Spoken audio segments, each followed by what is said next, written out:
¿Cómo están? Muy buenas tardes. Espero que se encuentren bien. El deber para esta semana está especificado en la planificación. Es la página 93 del texto y el cuestionario que debe realizar del video que yo le estoy enviando el link. Eso es todo lo que concierne a la tarea para la presente semana.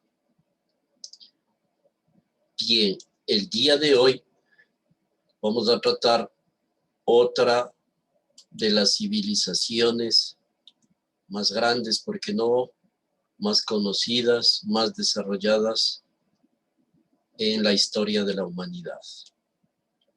La civilización de la India, o también conocida como hindú. Empiezo indicando que la India es una de las civilizaciones del mundo más antiguas y más desarrolladas. La cultura del Valle del Indo, de ahí viene su nombre, es un río que cruza, es un río que baña a esta región del planeta. Este río, conjuntamente con otro llamado el Ganges, que es considerado a propósito el río sagrado de la India, conforman una llanura muy irrigada, muy fértil, que es la llanura indo-gangética, es decir, la unión de los dos términos o nombres de estos ríos. Entonces, la cultura del río del Indo, de la India, tiene su inicio aproximadamente hace unos 6.000 años. Su influencia en el mundo occidental y, por qué no, en el mundo completo, ha alcanzado límites sin precedentes, dejando muchísimos aportes con gran valor, aunque provenga de una cultura sumamente compleja y totalmente diferente a este nuestro mundo occidental. Además, se convirtió en una nación con, primero, una gran extensión territorial y una enorme población. Este país es densamente poblado. Ya vamos a ver a continuación algo de ello. Bien, me voy a referir en este momento a los aspectos más sobresalientes de la civilización de la India, o también llamado, como decía hace un momento, a la civilización o el pueblo hindú. Vamos primero por la ubicación geográfica. La civilización de la India se desarrolló en la zona sur del continente asiático, particularmente, específicamente, entre los ríos Ganges e Indo, como también ya lo dije hace un momento. Como se trata de una península, es decir, es un sector de tierra que se adentra al mar, con gran extensión de terreno, de territorio, se la conoce también como el Indostán o la península de Indostán. Bien, su territorio se extiende, esto muy rápidamente, ¿no? Hacia el norte, con las montañas más altas del planeta, los Himalaya, el cual es de clima gélido, de clima muy frío, helado, lógicamente por la gran altitud. Y prácticamente es una zona inexplorable y en muchos sectores no apto para la vida del ser humano. Pese a ello, hay grupos de personas que viven en estos sectores geográficos. También en su parte céntrica abarca desde el Mar de Arabia hasta el Golfo de Bengala. Es decir, esta península, la del Indostán o de la India, está bañado por dos grandes mares, el Mar de Bengala y el Mar de Arabia. Bien. Y por último, en este aspecto geográfico, está atravesada por no solamente dos ríos, los que mencioné, sino muchos más, y sobresalen dentro de estos el río Brahmaputra. Por eso convierte, por la cantidad de ríos me refiero, convierte a todo este sector en sumamente fértil y lógicamente poblado, densamente poblado. Se extiende hacia el sur con una meseta que abarca todo el extremo inferior de la India.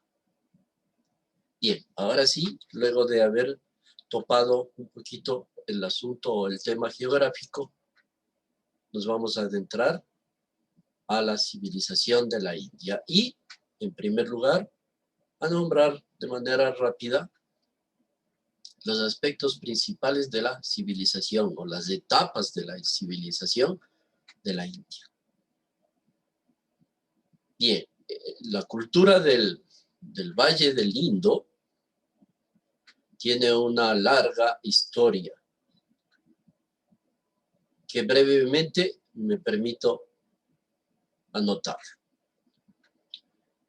En el periodo neolítico, ustedes ya saben de esto, ¿no?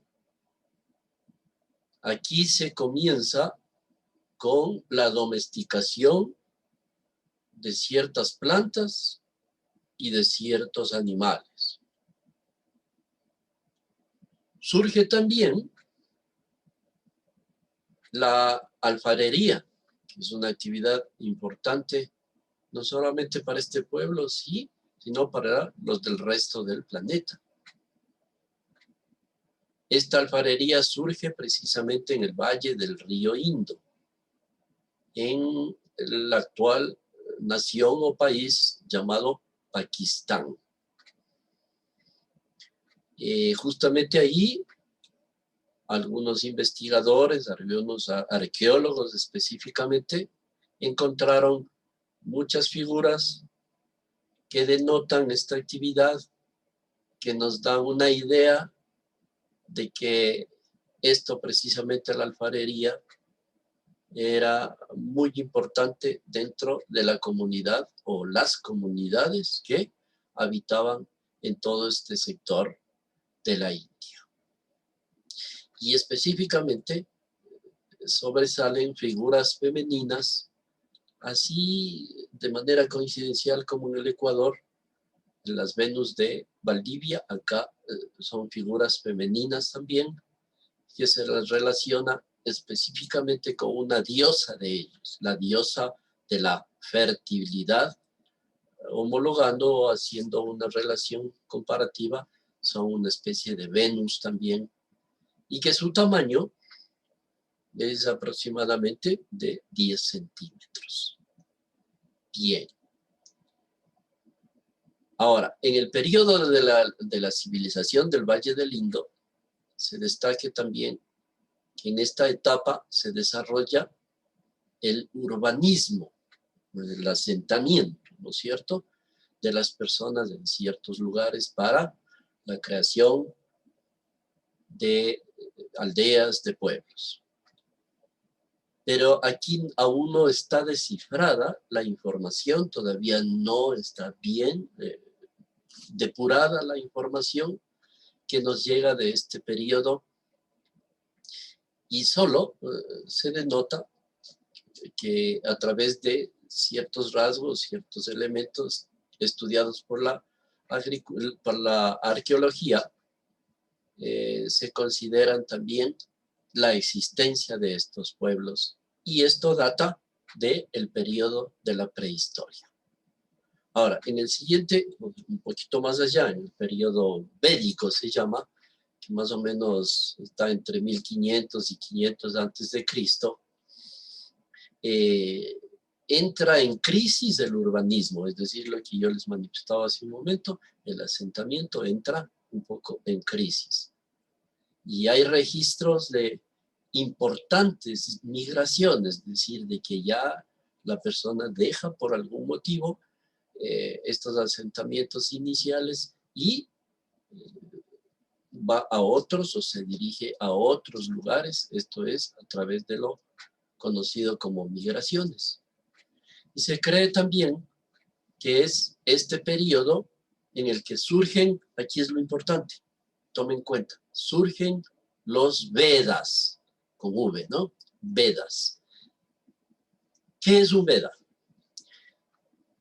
Un Veda no es sino uno de los escritos religiosos más antiguos de la humanidad. Repito, por lo importante.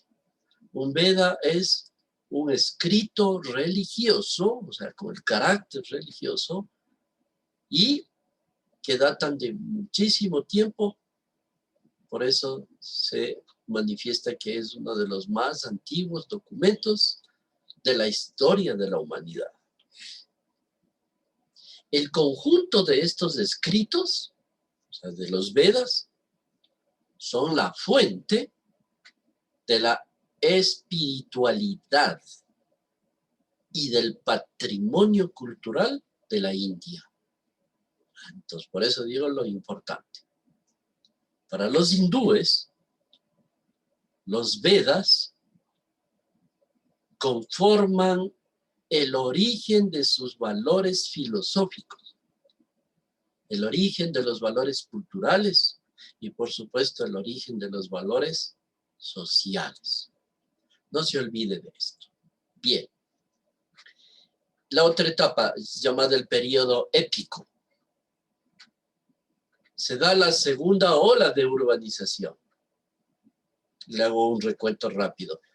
En la primera se demuestra la urbanización, en la segunda hay las migraciones, es decir, prácticamente entra en crisis esa urbanización primera, y en esta presente etapa se da la segunda urbanización. ¿Centrada dónde? En el valle del río Ganges, en la primera del Indo, ¿no? En el valle del río Ganges. Aquí, en el plano religioso, aparecen diferentes variantes del hinduismo como teoría filosófica religiosa. Ahora, adentrémonos a la organización política de la civilización hindú o india. En su origen, los hindúes no conformaron una sola nación, no conformaron la unión del pueblo en una sola nación, sino más bien que eran un conjunto disperso, ¿por qué no?, de pueblos, cada uno independientes, con al menos 3 entidades religiosas, es decir, 3 clases, si es que usted me permite decir. La primera, el rey. ¿Quién era este señor? por lógica, era el que gobernaba al pueblo, el que imponía su autoridad, que era casi siempre una autoridad absoluta, y que también casi siempre decía que era el predestinado por la divinidad, el que el Dios le había puesto ahí. La segunda parte, ¿no?, de lo social, me refiero, era conformada por los llamados brahmanes. Los brahmanes representaban esa clase que también pertenecía a lo alto, al estrato alto, y que dominaba y que influenciaba en el gobierno, que eran los sacerdotes de las diferentes sectas, grupos o religiones, ¿no? Y también estos ayudaban al rey, entonces, en la administración de justicia. Por eso se les consideraba superiores. Aparece también aquí la aristocracia feudal. Acuérdense, de feudal viene de tierra, ¿no? La aristocracia de aquellas personas que tenían el poder sobre la tierra, que eran dueños de la tierra. Estos aristócratas tenían cargos de funcionarios, pero con un rango menor a la de los brahmanes, a la de los sacerdotes.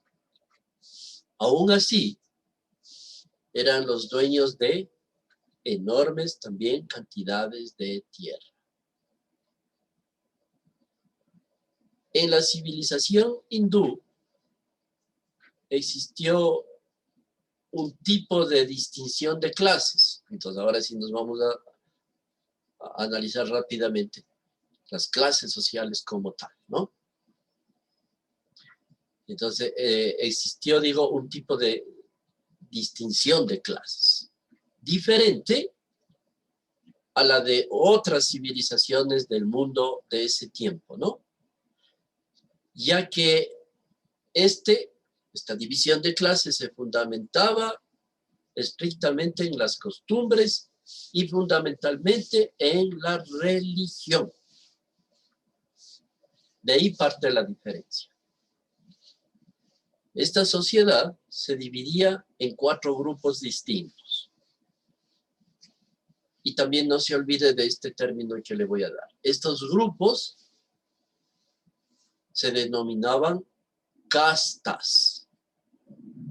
En vez de decir clase social, en la India específicamente lo vamos a denominar como castas sociales. Bien, los que ya dijimos, debemos repetir, los brahmanes, perdón, conjuntamente con el rey, la clase más alta, y que desempeñaban labores también de administración sobre estos pueblos. Especialmente se dedicaban a meditar y fundamentalmente a aquellos que se les conocía como sacerdotes, ¿no? Entonces se dedicaban a la meditación, al estudio, y así podían enseñar y realizar el culto a los Vedas. Ya saben entonces, ¿no? Realizar el culto a eso, o en base a esos escritos religiosos llamados los Vedas. Se creía que los brahmanes tenían su origen aquí. Tal vez le parezca gracioso, hay que respetar toda creencia religiosa. Ellos se creían que venían o provenían de la boca de un dios, del dios Brahma. Los brahmanes entonces decían que habían sido producto o habían nacido a través de la boca del dios Brahma. La otra casta, denominada los kshatriyas. Estos representaban a los guerreros del pueblo, quienes se consideraba que habían salido de los brazos del dios Brahma. Así lo dice, ¿no?, la tradición de ellos. La otra casta, los vaisyas.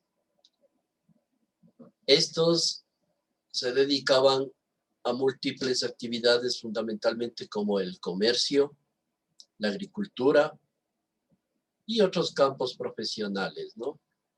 Se creía que habían salido ellos de los muslos del dios Brahma.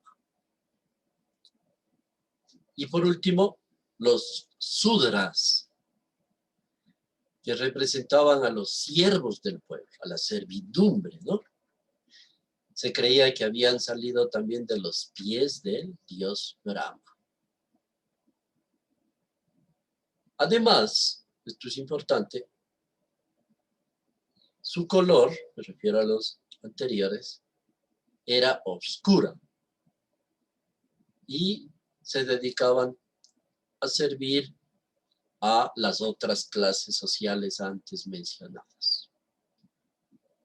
Bien, pasamos a lo que es la economía de la civilización de la India. La economía de este pueblo se basaba fundamentalmente en la agricultura. Era un pueblo netamente agrícola. Cosechaban múltiples productos y en grandes cantidades porque también su población así lo necesitaba, aprovechando del territorio sumamente fértil. Entre estos productos sobresalían o sobresalen hasta ahora la cebada, el trigo, el algodón. Y adicionalmente se dedicaron también a la cría de cierto tipo de animales hoy domesticados, ¿no? En ese tiempo ya empezaron o ya se dedicaron a la domesticación de animales, como las cabras, también los camellos y cierto tipo de búfalos, entre otros, ¿no? Además, desarrollaron la alfarería y el empleo de algunos metales, como el cobre, el bronce, también el estaño y el plomo. Por otro lado, la actividad textil no se quedó atrás. Poco a poco incluso fue adquiriendo mayor importancia. Todo esto unido a la gran fortaleza de su comunicación terrestre y también marítima con muchos pueblos, particularmente europeos, también africanos y parte del Asia, contribuyó para que su actividad comercial sea cada vez superior, cada vez más desarrollada. Bien, ahora sí, la religión en la civilización hindú. Existieron aquí muchos templos para la adoración de la gran cantidad, de la gran variedad de dioses, porque este pueblo se caracterizó por ser un pueblo que adoraba, que veneraba a muchos dioses, es decir, politeístas. Al principio, los templos funcionaban más bien dentro de cuevas, dentro de cavernas, y así hacían su actividad religiosa. Por ejemplo, en los templos de Ellora, pertenecientes a la época medieval de del pueblo de la India, ¿no?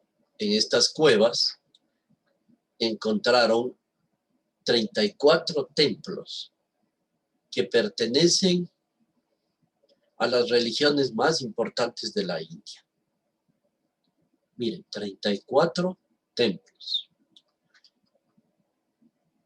En estos templos, pues, divididos, ¿por qué no?, en 17 templos estrictamente con religión hindú, 12 templos con actividades religiosas budistas y el resto, los 5 templos de otras religiones.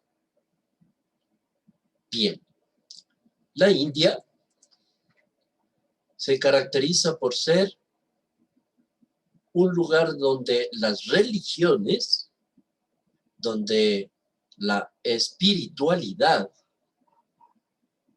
donde lo sagrado tiene un valor vital, si me permite. Tiene un valor sumamente fuerte dentro del aspecto de la vida de los pueblos y de las personas. Es decir, la religión para ellos está en primer lugar. La fe de los pobladores de esta región de la India se manifiesta en diferentes credos. Originalmente hubieron 2 religiones principales para los hindúes. La primera de ellas es llamado brahmanismo. Acuérdense, el brahmanismo. Esta religión era monoteísta. Aquí lo principal, es la característica fundamental. Entonces creían en un solo Dios, ¿no? Y fue la primera entre los hindúes primitivos.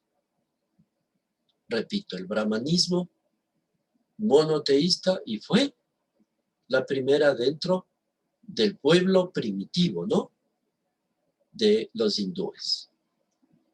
Ahora bien, esta se basaba en la adoración al Dios supremo Brahma.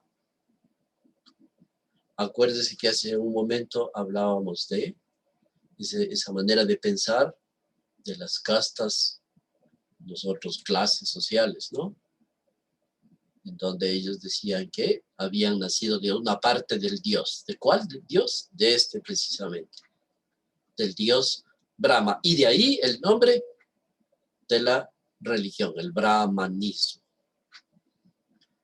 Este Dios Brahma se consideraba que era el creador de todas las cosas, el creador de todo el universo para ellos,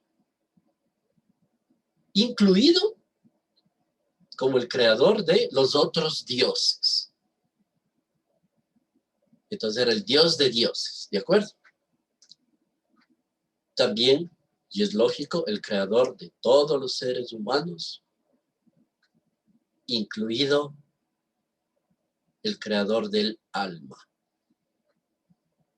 A propósito, esta alma se creía que era inmortal y por lo tanto, luego de que la persona moría, esta alma se reencarnaba en otra persona. Algo parecido a lo que nosotros creemos, ¿no? Algunos. Bien. Esta alma, entonces, al reencarnarse en otra persona, tenía una característica. Lo hacía siempre y cuando el comportamiento de esta persona, la que moría y reencarnaba, tenía condiciones para la reencarnación. ¿Cuál era la condición importante? Que haya hecho buenas obras cuando lógicamente estaba en vida. Entonces, si había sido, en otras palabras, una buena persona. O también creían que se reencarnaba en un animal, si es que las obras fueron malas, si su actitud en vida fue no la deseada, es decir, que tenían, en nuestra religión se llama pecados, ¿no? Por otro lado, se guiaban por principios fundamentales de la vida, recogidos en lo que se conoció como el Código de Manú. Le repito, el Código de Manú, a través del cual se explicaban todas las creencias del brahmanismo. O sea, era la recopilación de una cantidad de normas, de una cantidad de leyes con relación al brahmanismo. Perdón. Y el otro sector, o más bien, la otra forma de pensamiento dentro de la religión, estaba dentro de lo que se llamó el budismo. En concreto, la otra religión que se practicaba, el budismo. Esta religión se inició aproximadamente en el siglo VI antes de Jesucristo. Y esta doctrina religiosa nace de un personaje llamado Siddhartha Gautama. Le repito, Siddhartha Gautama, quien fue descendiente de un rey, de un monarca,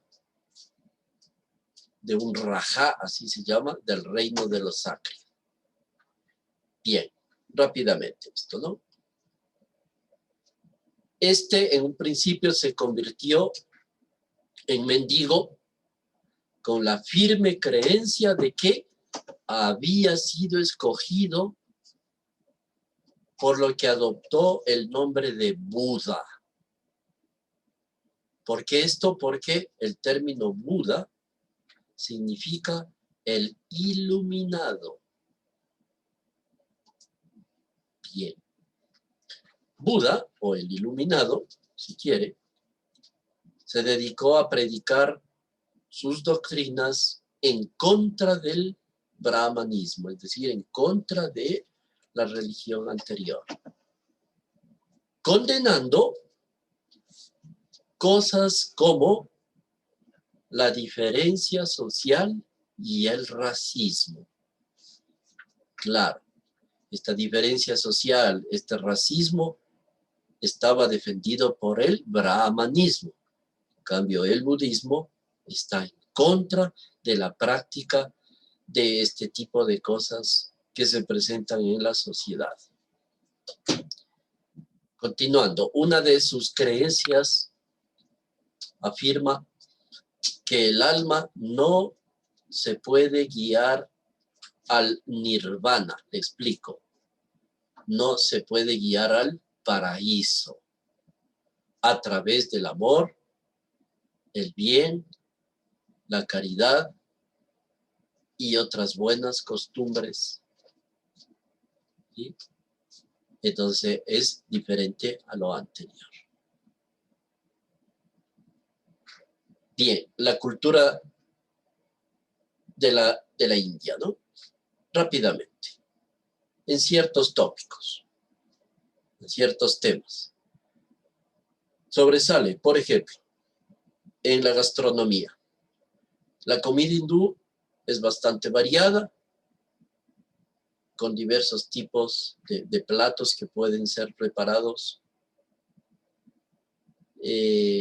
como una expresión, lógicamente, de la riqueza, de la fertilidad de su tierra.